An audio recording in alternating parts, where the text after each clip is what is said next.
Tandy, j'espère que vous allez bien. Moi, je vais super bien. Aujourd'hui, on se retrouve pour un tout nouveau nouveauté pour dire sur ma chaîne. J'ai décidé de me mettre aux théories. Oui, pourquoi pas. J'avais fait une théorie chez moi il y a pas si longtemps, quoique. Peut-être un an quand même, un petit peu avant. Et je me suis dit, pourquoi pas le partager avec vous. Alors je me suis dit, oui, mais est-ce que ça va leur plaire? Est-ce que ça va leur ne plaît pas? Je ne sais pas. Donc je me suis dit, qu'ils aiment bien, tant mieux, qu'ils aiment pas, ben tant pis. Donc cette théorie, elle se fonde sur quoi? Eh bien, la théorie se fonde sur Zelda. Donc en version, on parle surtout de Link, on va parler dans cette vidéo. Si vous ne connaissez pas Zelda, alors on va essayer de décrire au maximum. C'est un jeu vidéo créé par Nintendo, je crois.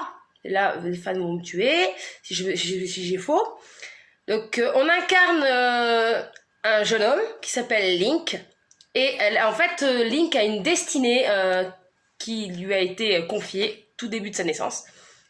Il a été en fait confié par un peuple de la forêt, donc les Kokiri.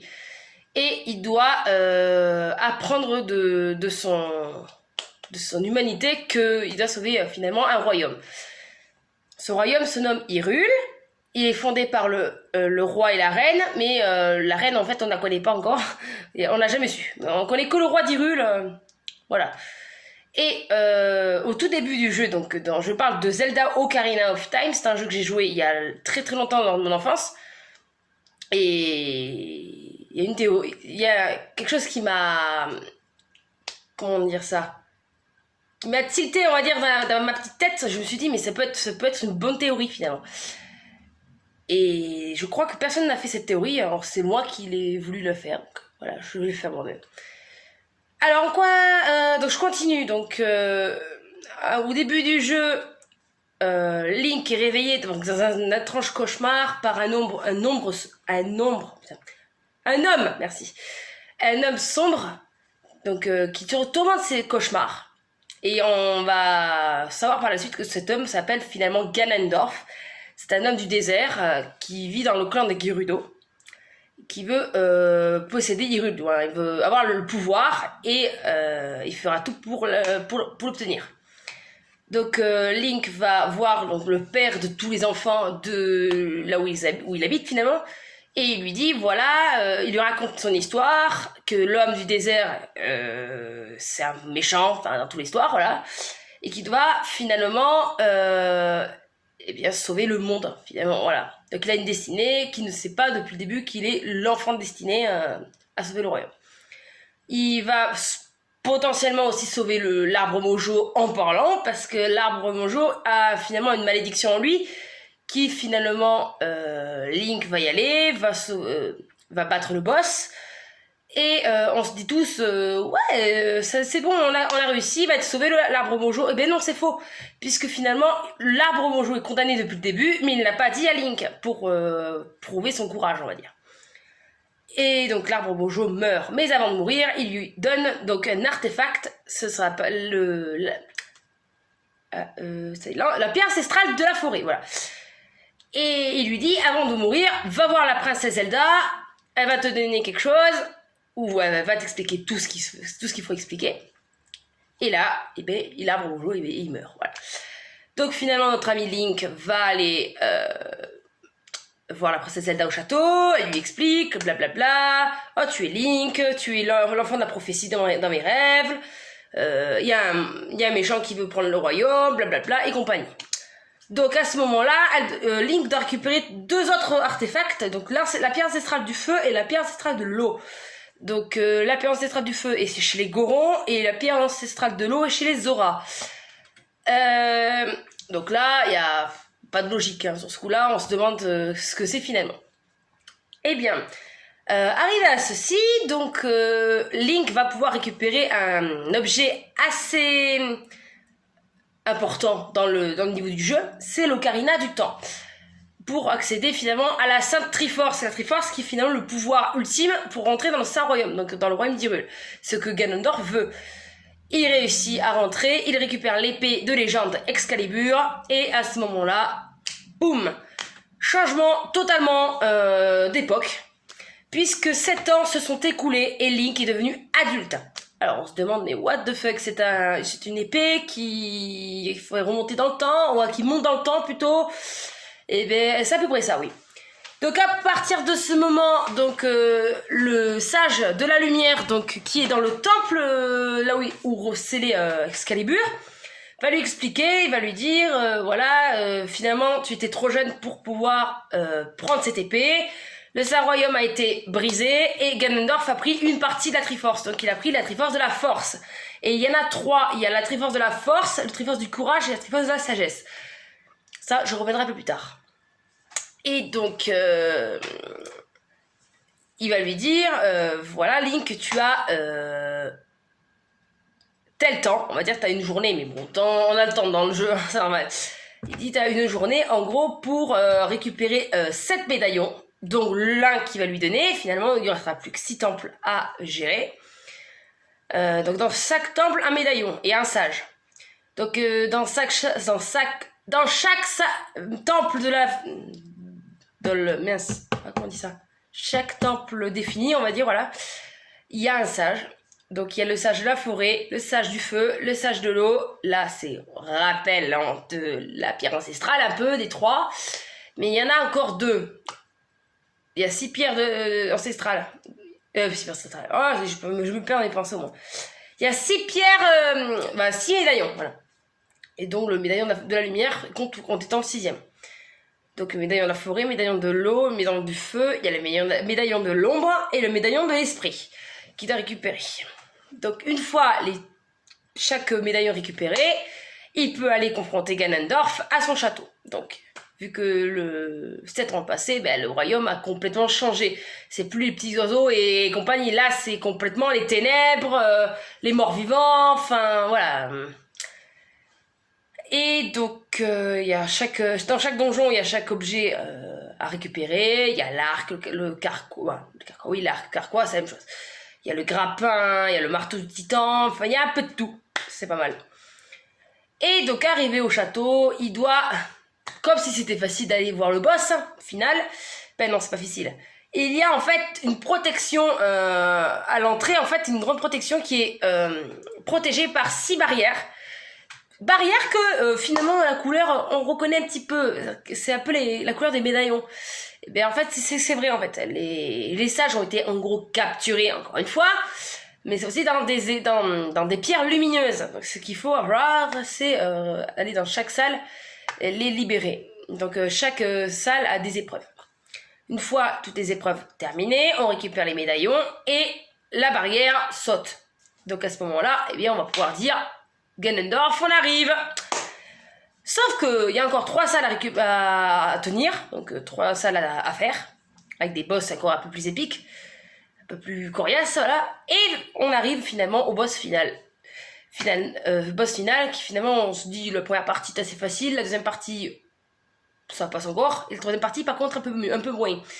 La première partie on joue ping-pong avec Ganondorf, pourquoi pas hein. Oui, il nous lance des boules d'énergie, on doit répliquer l'épée, c'est un peu comme du ping-pong, utilise du table. Ouais. Deuxième partie, donc Ganondorf est soi-disant vaincu, mais c'est faux. La tour va s'effondrer, on a 5 minutes je crois pour sortir de là, donc faire tout le tour, rentrer en sens inverse avec des pièges évidemment.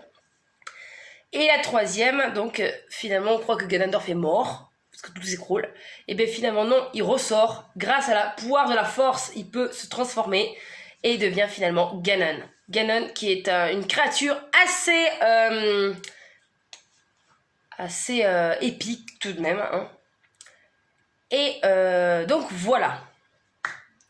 Finalement, donc une fois que Ganon est vaincu, les sages le mettent dans un seau. Et je parle pas du seau où on met de l'eau, non merci, c'est un seau magique. Hein.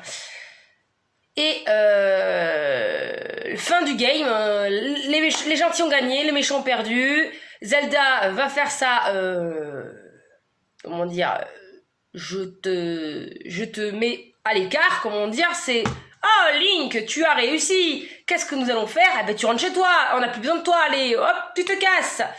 Voilà, c'est ce qu'elle fait, l'ocarina. Il retourne chez lui, il repose l'épée, il redevient petit, il revoit Zelda une dernière fois et fin du jeu. Donc là, c'est le jeu de Ocarina of Time que tout le monde connaît. Hein. Je ne parlerai pas des boss, de chaque temple, c'est bon.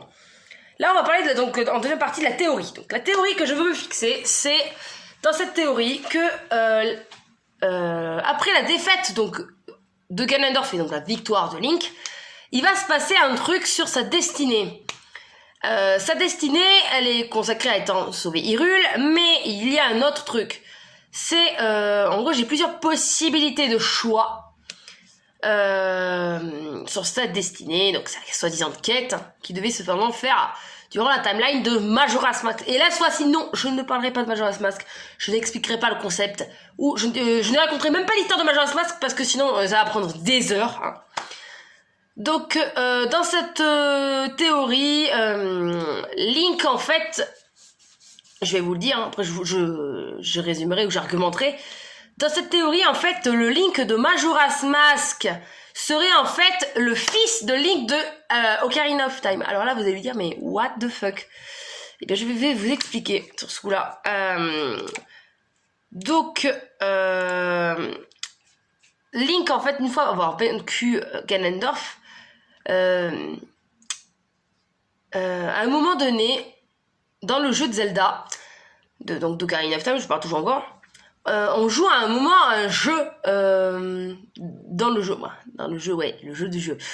de la super cocotte avec Talon, donc c'est le père de Malon, et à un moment quand on gagne il nous dit est-ce que tu voudrais te marier avec Malon, donc sa fille, et donc nous étant donné que nous sommes tellement cons, hein, on va dire oui on veut parce qu'elle est tellement canon, mais monsieur va nous dire ben non, tu es trop petit pour l'instant pour pouvoir te marier avec elle.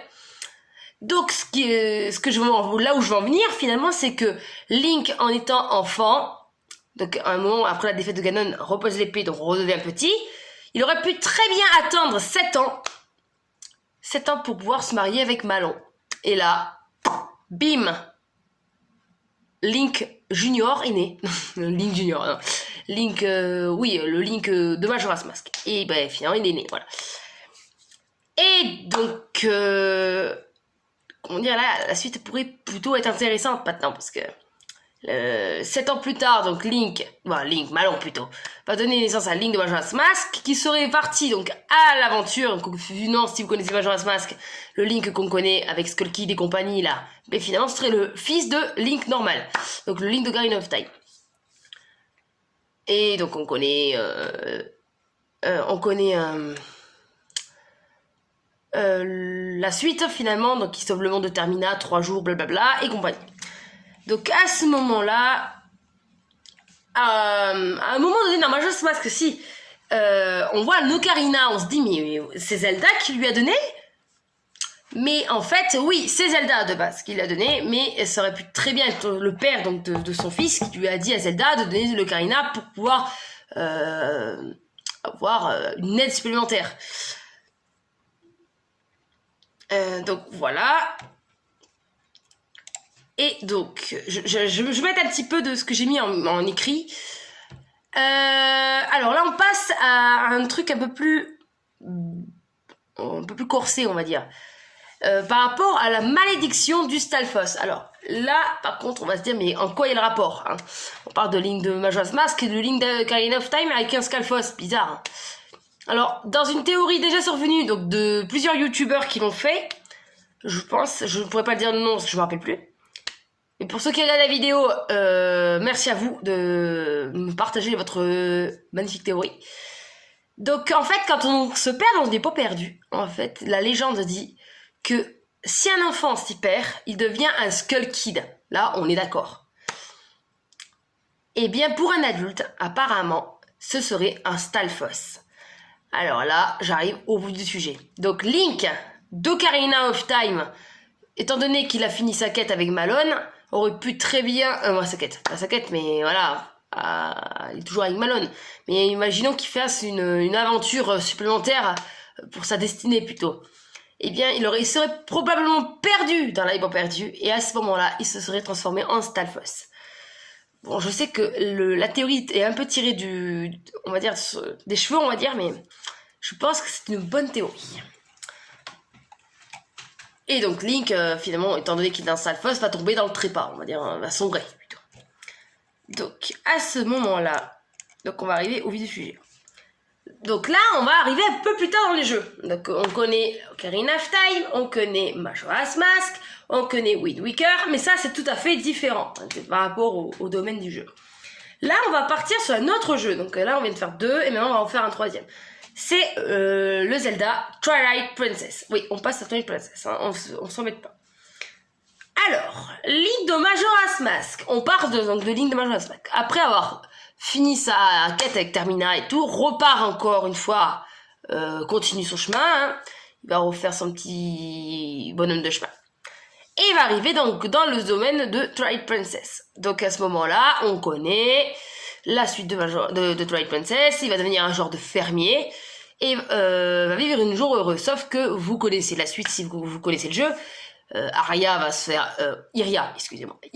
faire enlever et compagnie, on va devoir la sauver et compagnie. Link va rencontrer Midona et compagnie. Ça on sait. Mais nous, ce qui nous intéresse, c'est vraiment le vif du sujet.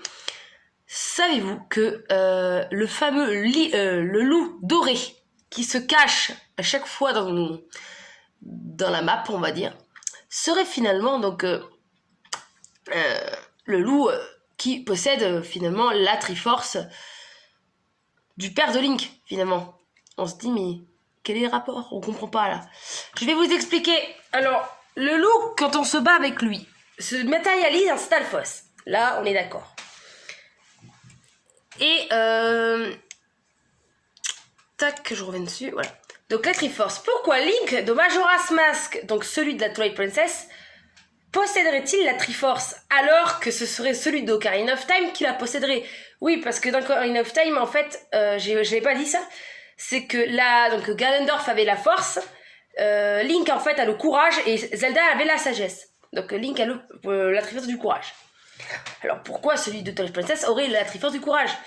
Eh bien pour moi, c'est le lien du sang tout simplement, le lien du sang. Alors on se dit, mais oui, mais qu'on pourrait avoir le lien du sang? Link est un héros, n'oubliez pas. C'est un héros de génération en génération. Donc voilà. Ensuite, donc, on voit donc, le fameux loup-garou. Loup-garou, arrêtez de gagner. Ouh là là, je m'embête là. Le loup doré, merci. Donc c'est vrai, est un Stalfos.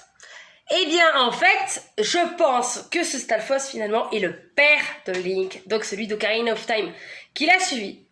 Derrière lui, on va dire. Et son but à lui, c'était, il est surtout venu voir, en fait, s'il avait réussi sa destinée, sa quête intérieure, que lui-même avait finalement fini à la fin. Hein. Il est pas mort, hein, finalement. Il est devenu un Stalfos, mais il finira Stalfos tout au long de sa vie. Il pourra pas revenir humain par rapport à Link de Twilight Princess. Lui, par contre, va pouvoir redevenir humain à chaque fois grâce à Midona et compagnie. Voilà, vous m'avez compris. Donc, et puis voilà, je crois que j'ai fait un petit résumé, donc je vous répète un peu plus. Le Link de Ocarina of Time donne naissance à Link de Majora's Mask, qui va devenir Link de Twilight Princess. De ce côté, le Link de Ocarina of Time va se transformer en Stalfos, et de Stalfos, il va venir en Twilight Princess. Donc, le combat où ils vont se rapprocher, père-fils, merci. Et la future phrase qui m'a choquée dans Twilight Princess, c'est le Stalfos qui dit mon fils. Alors là, c'est à ce moment-là que ça m'a tilté. Je me suis dit pourquoi pas faire cette théorie par rapport à ça. Donc voilà, c'était tout pour aujourd'hui. Aïe, je me suis fait mal, excusez-moi. Donc voilà, j'espère que cette théorie vous aura plu. Si vous avez aimé, n'oubliez pas dans les commentaires me dire si la théorie est valable, on va dire. Si elle n'est pas valable, dites-moi pourquoi.